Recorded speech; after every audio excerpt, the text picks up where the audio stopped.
नमस्कार दोस्तों, आज मैं आपको गणेश भगवान और बुढ़िया माई की कहानी सुनाने जा रही हूँ। प्रेम से बोलिए गणेश भगवान की जय हो। एक गांव में एक अंधी बुढ़िया माई रहती थी। वह गणेश भगवान की परम भक्त थी। आंखों से भले ही दिखाई नहीं देता था, परंतु वह सुबह शाम गणेश वंदना में मग्न रहती थी। गणेश भगवान बुढ़िया माई के भक्ति से बड़े प्रसन्न हुए। उन्होंने सोचा, यह बुढ़िया माई मेरा नित्य नियम निभाती है, परंतु बदले में कभी कुछ नहीं मांगती। भक्ति भाव का फल तो उसे मिलना ही चाहिए। ऐसा सोचकर गणेश भगवान एक दिन बुढ़िया माई के सम्मुख प्रकट हुए तथा बोले, माई, तुम मेरी सच्ची भक्त हो, तुम मेरा नित्य नियम निभाती हो, मैं उससे बहुत प्रसन्न हूँ, अतः तू जो वरदान चाहो हमसे मांग सकती हो। बुढ़िया माई बोली, प्रभु, मैं तो आपकी भक्ति प्रेम भाव से करती हूँ, मांगने का तो मैंने कभी सोचा ही नहीं, अतः मुझे कुछ नहीं चाहिए। गणेश भगवान पुनः बोले, मैं वरदान देने के लिए आया हूँ। बुढ़िया माई बोली, मुझे मांगना तो नहीं आता, अगर आप कहें तो मैं कल मांग लूं, तब तक मैं अपने बेटे व बहू से सलाह भी ले लूंगी। गणेश भगवान कल आने का वादा करके अंतर ध्यान हो गए। बुढ़िया माई का एक पुत्र व बहू थे।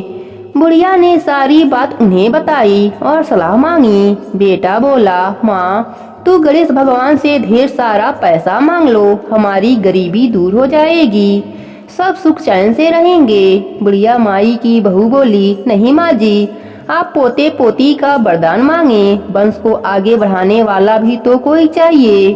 बुढ़िया माई बेटे व बहू की बात सुनकर सोचने लगी, यह दोनों तो अपने अपने मतलब की बातें कर रहे हैं। फिर बुढ़िया माई ने अपने पड़ोसन से सलाह लिया।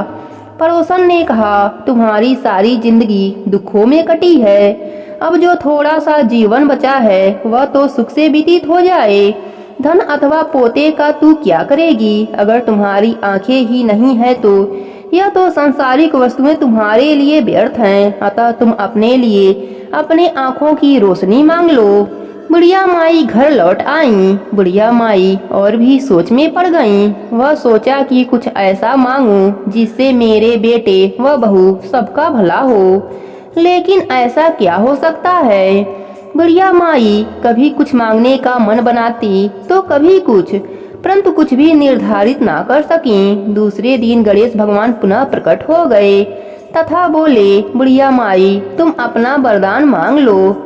गणेश भगवान के पावन वचन सुनकर बुढ़िया माई बोली, यदि आप मुझसे प्रसन्न हैं तो कृपया मुझे मन इच्छित वरदान दीजिए। मैं अपने पोते को सोने के गिलास में दूध पीते हुए देखना चाहती हूँ। बुढ़िया माई की बातें सुनकर गणेश भगवान उसके सादगी व सरलता पर मुस्कुरा दिए और बोले, तुमने तो मुझे ठग लिया। मैंने तुम्हें एक वरदान मांगने के लिए बोला था, परंतु तुमने तो एक वरदान में ही सब कुछ मांग लिया। तुमने अपने लिए लंबी उम्र मांग ली, आंखें मांग ली, बेटे के लिए धन व बहू के लिए पोता भी मांग लिया। पोता होगा, ढेर सारा पैसा होगा, तभी तो वह सोने के गिलास में दूध पिएगा। पोते को देखने के लिए तुम जिंदा रहोगी, तभी तो देख पाओगी। अब देखने के लिए आंखों की रोशनी भी देनी पड़ेगी। फिर गणेश भगवान बोले, जो भी तुमने मांगा है वह सब तुम्हें मिल जाएगा। इतना कहकर गणेश भगवान वहां से अंतर ध्यान हो गए। गणेश भगवान की कृपा से बुढ़िया माई का घर अन्य धन पोता पोती से भर गया।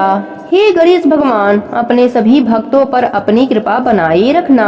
कहानी अधूरी हो तो पूरी करना, पूरी हो तो मान रखना। प्रेम से बोलिए गणेश भगवान की जय हो।